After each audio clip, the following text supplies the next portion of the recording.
Assalamualaikum warahmatullahi wabarakatuh. Perkenalkan, nama saya Nur Andani Ajib dengan NIM 2157903 dari Prodi Perdagangan Internasional. Hari ini saya akan mempresentasikan tugas ke-11 saya yang berjudul Krisis Ekonomi dan Peran Institusi. Jadi pada slide pertama ini kita akan membahas apa itu krisis ekonomi. Jadi krisis ekonomi itu adalah suatu kejadian yang terjadi ketika sistem ekonomi suatu negara mengalami masalah yang signifikan. Contohnya seperti penurunan produksi, penurunan konsumsi, penurunan investasi, dan penurunan pertumbuhan ekonomi. Krisis ekonomi ini dapat disebabkan oleh berbagai faktor, seperti ketergantungan pada impor, ketergantungan pada investasi asing, ketergantungan pada bahan baku, ketergantungan pada pasar modal, dan ketergantungan pada sistem keuangan yang tidak stabil. Nah, krisis ekonomi ini bisa disebabkan oleh berbagai faktor kompleks. Oleh karena itu, pada slide ini kita akan membahas beberapa penyebab utama yang sering terjadi. Penyebab yang pertama ada gejolak pasar finansial, yang mana ini ketika pasar keuangan mengalami gejolak yang signifikan, seperti kejatuhan harga saham secara besar-besaran atau krisis likuiditas di pasar keuangan. Kemudian yang kedua ada krisis utang, yang mana ini terutama ketika negara atau sektor swasta mengalami kesulitan dalam membayar utang mereka, baik utang dalam negeri maupun utang luar negeri. Kemudian yang ketiga ada bubble ekonomi, yang mana ini ketika terjadi spekulasi yang berlebihan dalam sektor tertentu, seperti pasar perumahan atau pasar keuangan, yang kemudian mengalami pecahnya gelembung atau bubble burst, yang mana ini mengakibatkan penurunan tajam nilai aset. Kemudian yang keempat ada ketidakstabilan politik, yang mana ini ketidakstabilan politik yang signifikan atau konflik politik dalam suatu negara dapat menyebabkan investor kehilangan kepercayaan, kemudian mengurangi investasi dan konsumsi, serta mengganggu pasar keuangan. Kemudian penyebab yang kelima ada kejatuhan mata uang. Maksudnya adalah depresiasi mata uang yang tajam bisa mempengaruhi daya beli masyarakat, inflasi, dan biaya impor. Dan yang terakhir ada kebijakan pemerintah yang tidak tepat, yang mana ini kebijakan fiskal dan moneter yang tidak tepat, seperti kebijakan pengeluaran publik yang berlebihan atau kebijakan suku bunga yang tidak sesuai. Ini bisa mempengaruhi stabilitas ekonomi. Krisis ekonomi ini seringkali merupakan hasil dari kombinasi beberapa faktor tersebut, dan dampaknya dapat sangat merusak, mempengaruhi lapangan kerja, kehidupan masyarakat, dan stabilitas politik suatu negara. Institusi memiliki peran yang sangat penting dalam menghadapi dan mengelola krisis ekonomi. Oleh karena itu, pada slide ini kita akan membahas beberapa peran utama institusi dalam konteks krisis ekonomi.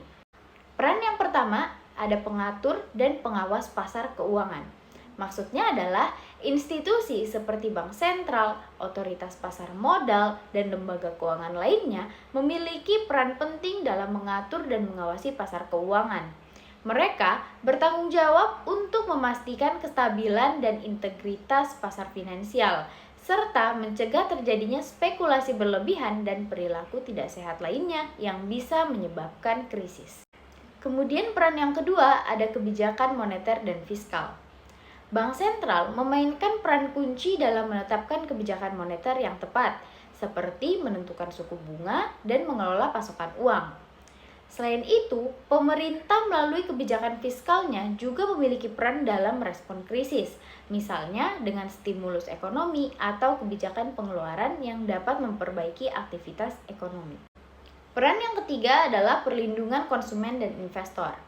Institusi regulator seperti Otoritas Perlindungan Konsumen dan Investor berperan dalam memastikan bahwa konsumen dan investor dilindungi dari praktek keuangan yang merugikan selama krisis. Contohnya seperti penipuan investasi atau penyalahgunaan kepercayaan. Kemudian yang keempat, ada stabilitas sistem keuangan. Institusi juga bertanggung jawab untuk menjaga stabilitas sistem keuangan secara keseluruhan. Ini mencakup mengelola risiko sistemik dan mencegah krisis keuangan yang bisa menyebar dari satu institusi ke institusi lainnya atau bahkan mempengaruhi seluruh ekonomi. Peran yang kelima adalah pemulihan ekonomi. Selama krisis ekonomi, institusi memiliki peran penting dalam merancang dan melaksanakan kebijakan yang mendukung pemulihan ekonomi. Hal ini bisa termasuk stimulus fiskal, dukungan likuiditas bagi sektor-sektor krusial, dan upaya untuk memulihkan kepercayaan pasar. Kemudian, peran yang terakhir atau peran yang keenam ini adalah pengelolaan kebijakan makroekonomi. Institusi-institusi terkait seperti lembaga keuangan internasional atau lembaga ekonomi regional juga turut berperan dalam memberikan nasihat, dukungan teknis, dan bantuan finansial kepada negara-negara yang menghadapi krisis ekonomi. Jadi, dalam keseluruhan, peran institusi dalam menghadapi krisis ekonomi ini sangat penting untuk memastikan bahwa respons terhadap krisis dilakukan dengan tepat, efektif, dan meminimalkan dampak negatifnya terhadap masyarakat dan perekonomian secara keseluruhan. Nah, tanda-tanda awal krisis ekonomi ini bisa bervariasi tergantung pada faktor penyebabnya dan kondisi ekonomi yang spesifik pada waktu tersebut. Jadi, pada slide ini kita akan membahas beberapa tanda umum yang dapat menunjukkan kemungkinan adanya krisis ekonomi. Tanda-tanda awal krisis ekonomi yang pertama adalah penurunan pertumbuhan ekonomi. Salah satu tanda awal yang sering muncul adalah perlambatan atau bahkan kontraksi pertumbuhan ekonomi. Ini dapat terlihat dari data GDP yang menunjukkan pertumbuhan yang lebih rendah dari yang diharapkan atau bahkan negatif. Kemudian tanda-tanda yang kedua adalah kenaikan pengangguran.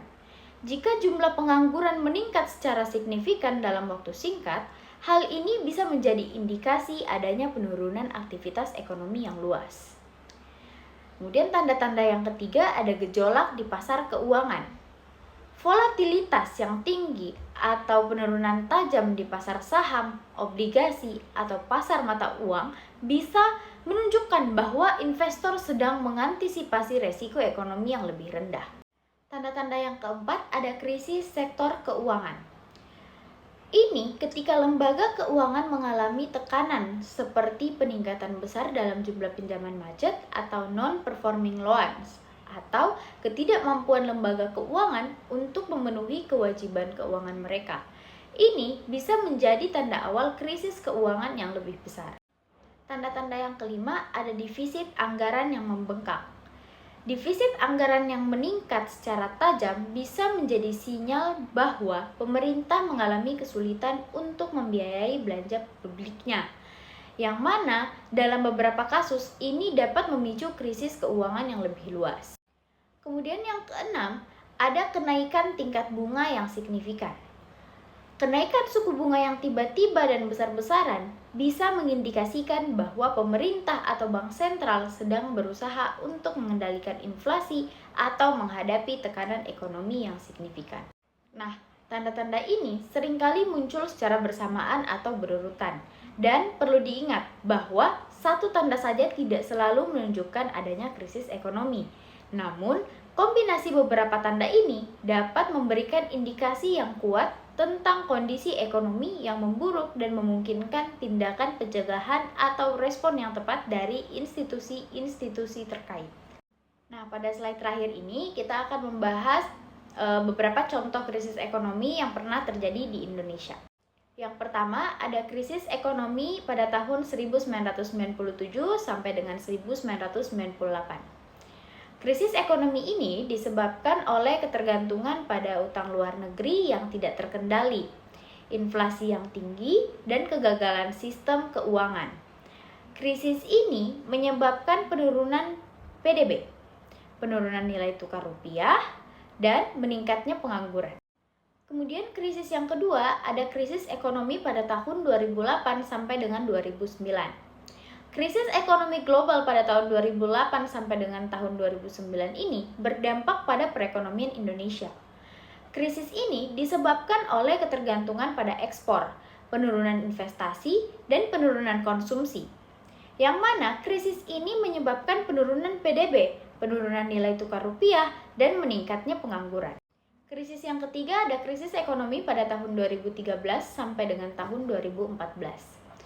Krisis ekonomi ini disebabkan oleh ketergantungan pada impor, penurunan investasi, dan penurunan konsumsi, yang mana krisis ini menyebabkan penurunan PDB, penurunan nilai tukar rupiah, dan meningkatnya pengangguran. Kemudian krisis yang berikutnya adalah krisis ekonomi pada tahun 2018 sampai dengan tahun 2019. Krisis ekonomi ini disebabkan oleh ketergantungan pada ekspor, penurunan investasi, dan penurunan konsumsi, yang mana krisis ini menyebabkan penurunan PDB, penurunan nilai tukar, dan meningkatnya pengangguran. Dan krisis yang terakhir adalah krisis ekonomi pada tahun 2020 sampai dengan 2021. Krisis ekonomi ini disebabkan oleh pandemi COVID-19 yang menyebabkan penurunan produksi, penurunan investasi, dan penurunan konsumsi. Krisis ini menyebabkan penurunan PDB, penurunan nilai tukar rupiah, dan meningkatnya pengangguran. Nah, itulah tadi beberapa materi yang dapat saya sampaikan. Kurang dan lebihnya mohon dimaafkan. Wabillahi taufik wal hidayah. Wassalamualaikum warahmatullahi wabarakatuh.